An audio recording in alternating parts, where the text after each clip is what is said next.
Meet our cockatiels. May ganito rin ba kayong alagang ibon? Kung meron, pakishare naman kung ano rin yung napapansin yung behavior nila at hindi ba yan mahirap alagaan? Kasi first time ko lang mag-alaga ng ganyang klaseng ibon. Pero tingin ko hindi naman sila stressful at lalong hindi sila stress nung dinala dito sa amin. Wala silang kasamang mga kalapati dyan.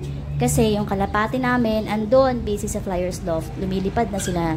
Nagpa-practice ng pakpak nila para sa pigeon sports. Pangalan pala niyan si Avibis. Yung yellow si Avi and yung darker si Vibis. Pansin ko hindi yan stress kasi nung dinala dito ang ingay-ingay nila. Siguro dahil gutom na. Pero yung crown kasi nila, bird's crown, sabi nga nila pag magalaw yan, ibig sabihin hindi naman sila nai-stress sa environment nila. At lalo na yung tail feathers nila at saka yung wings. Naantay ko nga yan mga sumayaw eh.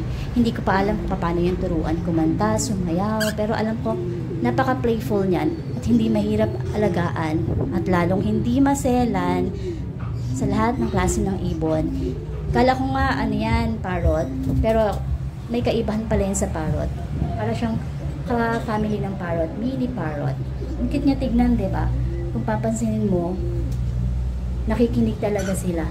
Parang alam nila yung boses ng amo nila at yung lagi nilang nakikita kung sino. Yan ang cute niyan, sweet niya.